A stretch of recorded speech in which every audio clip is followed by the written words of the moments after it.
أرجوك لو عندك أقل من 16 سنة أو عندك مشاكل في القلب أو عندك مشكلة مع الحاجات المرعبة، ممكن تتفرج على أي فيديو من الفيديوهات التانية.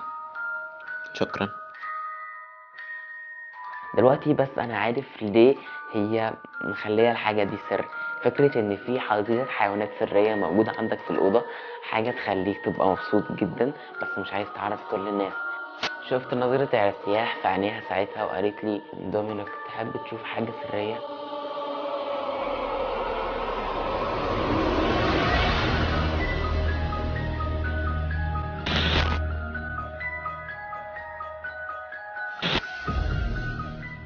السلام عليكم، معاكم الفور في فيديو جديد. فيديو النهارده هيبقى مختلف شويه عن الفيديوز اللي عملتها قبل كده، تبقى سلسله في الشانل. لو عجبتكم هنكمل فيها، لو ما عجبتكوش هنوقفها. والنهارده تبقى تجربه يعني للسلسله ديت.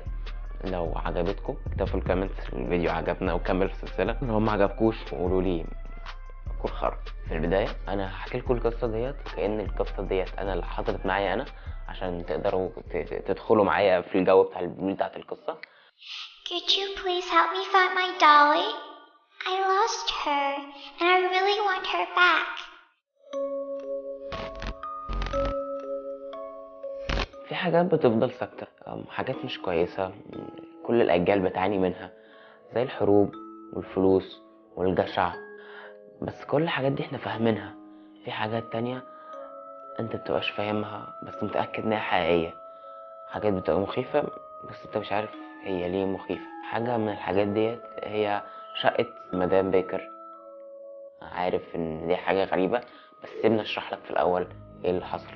السيدة بيكر ديت كانت ست مختلفة عن كل العواجيز اللي ساكنة في الشارع بتاعنا. في الحقيقة احنا ما كناش بنبصلها على انها عجوزة، كنا بنبصلها انها حاجة من التاريخ، مع انها كانت ست عادية يعني. وصف الأطفال ليها كان إن هي ست ما اتولدتش وملهاش بداية، وإن هي مش هيبقى ليها نهاية، هي بس موجودة.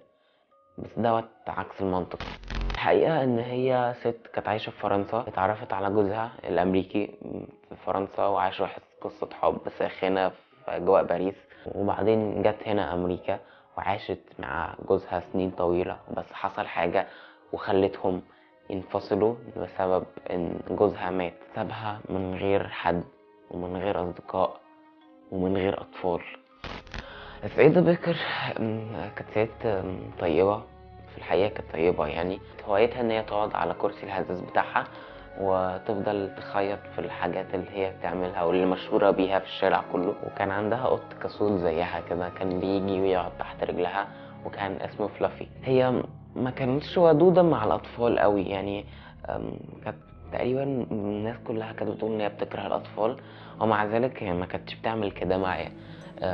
بسبب ان كانت علاقتها هي وماما كويسه، وكنا بنروح لها كل اسبوع تقريبا وكنا بنقعد معاها. كانت بتديني كوكيز شوكولاته وكنت بتقعدني العب مع القط فلافي بتاعها. حتى كانت ست كويسه معايا، بس ما كانتش بتتكلم معايا تقريبا. يمكن عشان زي ما الناس بيقولوا كلهم ان هي بتكره الاطفال. كل الاشاعات ديت اتنفت في يوم اجازه غائم في ابريل. كنت في اجازه المدرسه وانا متعود ان كل يوم اجازه كنت بصحى بدري عشان احاول ان انا اتمتع باكتر وقت في اليوم. فكنت بصحى بدري وبفضل اخنق ماما، وماما انا عايزه اطلع، ماما انا عايزه اطلع، ماما انا عايزه اطلع، وحد ماما تقولي اطلع. مع ان الوقت كان لسه بدري قوي، بس من كتر ما انا زنيت على ماما، ماما سابتني اطلع في وقت بدري. وطلعت بره وفضلت العب لوحدي من غير حد. لحد وانا بلعب كده بصيت السيده بيكر بتبص عليا من بعيد. نظرتها كانها كانت بتناديني من غير صوت، بسبب ان بيتها بعيد عننا حوالي 4 بيوت. ما كنتش متاكد هي بتبصلي ومركزه معايا ولا هي بس بتبص ناحيتي. مش عارف ليه بدات اتقدم ناحيتها عشان اعرف هي عايزه ايه، مع انها ما نادتنيش. وده بيكر رفعت ايديها عشان تشجعني ان اقرب لها اكتر.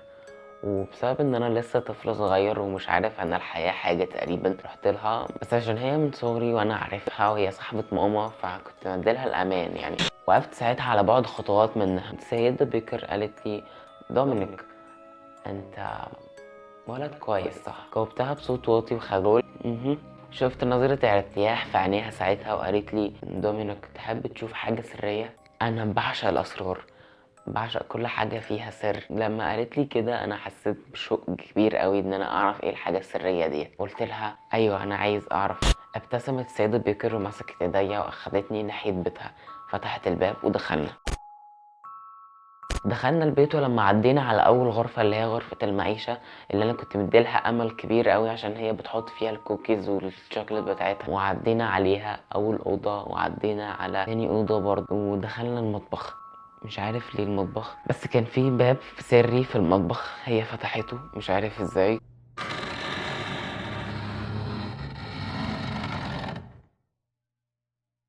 وشغلت النور، ومع ذلك بعد ما هي شغلت النور كان برضو الضلمة مسيطرة على المكان جوه. اخدتني من ايدي وبدأنا ننزل الكابو واحدة واحدة. كنت سامع صوت فيه تحت، كأن في صوت بيتحرك تحت. اول حاجة جت في دماغي ان القط فلافي تحت محبوس وهي مش عارفة تطلعه، فنادتني عشان انا اللي انزل اجيبه عشان هي يمكن مش عارفة تجيبه. بس اول ما نزلت تحت ما لقيتش فلافي نهائيا. الكابو كان طويل، الكابو كان مليان أقفاص حديدية مصدية، وبسبب ان المكان مظلم جدا كنت شايف ان في حاجات بتتحرك جوه الأقفاص، انا ما كنتش عارف ايه هي. سألتها ساعتها بصوت مليان خوف: مدام بيكر ايه ده؟ قالت لي بصوت واطي: دي حديقة حيوانات. فجأة نسيت كل الخوف اللي كان عندي، بصيت لها بكل فرحة وقلت لها: بجد حديقة حيوانات؟ ماما كانت بتوديني حديقة حيوانات وانا صغير انا واخويا، وكنت بستمتع بوقتي جدا هناك. دلوقتي بس انا عارف ليه هي مخليه الحاجه دي سر.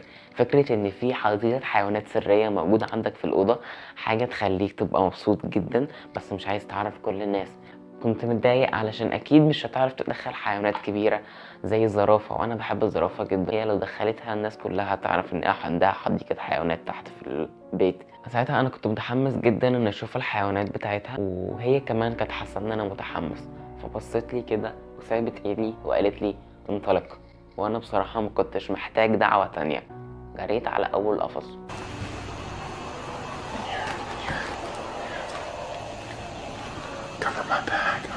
ساعتها جريت لاقرب قفص ليا وقربت وشي قوي من القفص عشان اقدر اشوف ايه اللي جوه. بس انا ساعتها قلبي وقف من الخوف.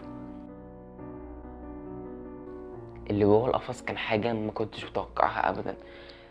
بنت صغيرة عمرها حوالي أقل من 5 سنين، حتى وشها بين رجليها ومقرفصة كده، ايديها حافية ورجليها حافية ومتوسخة عاملة شبه الحيوانات.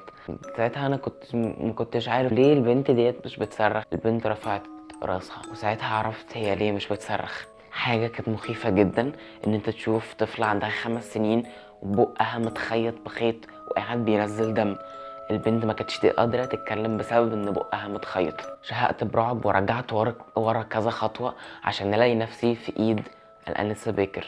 ساعتها عرفت ان في حاجة غلط، في حاجة مش مظبوطة، بس عرفت دوت في وقت متأخر قوي. سألتها بصوت مليان خوف: هي بتعمل ايه هنا؟ قالت لي بصوت واثق قوي: دومينيك، دي بنت سيئة. رديت بخوف: يعني ايه سيئة؟ السيدة بيكر مسكت ايدي بقوة ساعتها وشاورت لي ناحية القفص وقالت لي: دومينيك، دي حديقة حيوانات السيئين.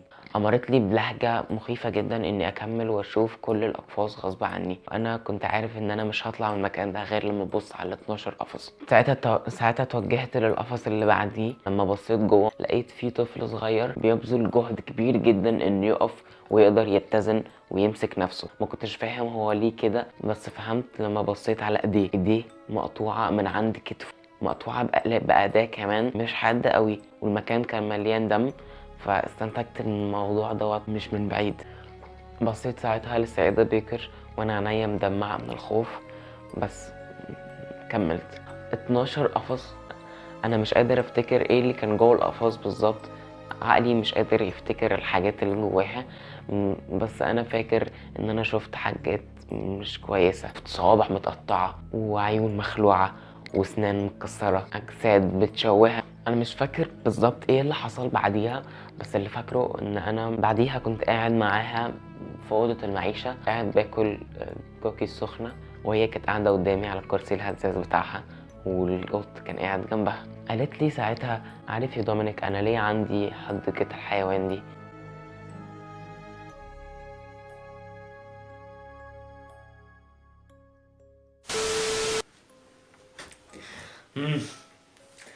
اسف جدا، الموبايل فصل.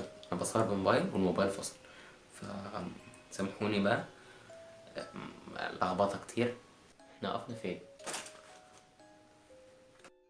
صوتها كان باين قوي عليها ان هي بتحاول تقنعني وبتقولي دومينيك، الناس السيئين ما يستحقوش ان هم يعيشوا معانا، لازم حد يحبسهم علشان ما يضايقوش الناس التانية. انا بصيت لها ساعتها بخوف وسكت، بس باين ان انا عملت حاجه صح، لان هي بعد ما خلصت كلام خدتني وطلعتني قدام الباب. ما كنتش مصدق ان انا هشوف نور الشمس تاني. ساعتها هي مسكت ايديا بقوه قالت لي دومينيك انت ولد كويس، بس الولاد الكويسين ما بيفشوش الاسرار. بصيت لها وهزيت راسي بالموافقه، سابتني وروحت. بس انا مش عارف ليه انا ما حكيتش لامي ولا حكيت لاي حد على اللي حصل. يمكن علشان انا كنت خايف، يمكن عشان انا كنت طفل وما كنتش اقدر اوصف الفظائع اللي انا شفتها هناك. بس ما اظنش، انا اظن ان اللي حصل دوت كان بسبب ان انا كنت خايف ان انا اكون في نظر السيدة بيكر طفل سيء واخش حديقة الحيوانات. اللي خلاني افتكر القصة ديت واحكي لكم عليها النهارده، ماما كلمتني بصوت حزين وقالت لي دومينيك السيدة بيكر ماتت. اتفاجئت صراحة ان هي ممكن تموت، بس قالت لي ساعتها ما كنتش اعرف ان انت علاقتكو انت وهي كويسه قوي كده. ما فهمتش. كملت وقالت السيده بيكر كتبت كل املاكها باسمك. مش عارف ليه السيده بيكر اختارتني انا عشان تقولي على السر بتاعها، اختارتني انا علشان تديني كل املاكها. تفتكروا هي تقصد ايه؟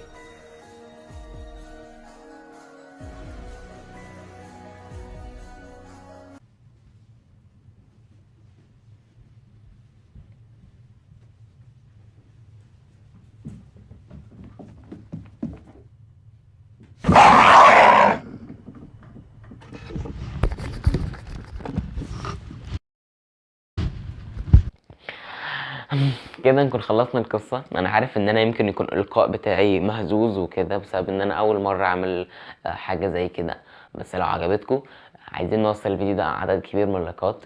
دي رجل عمار اخويا، ده صنفور حلقات شعري، ايوه حلقات شعري. ان اللي مخليني غايب عن اليوتيوب الفترة اللي فاتت ان انا في ثانوية عامة ودروس وقرف وحاجات من ديت، فيا ريت ما تزعلوش مني، وان شاء الله هنرجع بحاجة اقوى من كده. الفيديو النهارده دوت يعني حاجه كده تجربه، هنشوف الفيديو دوت هيعجبكم ولا لا. لايك، سبسكرايب، شير.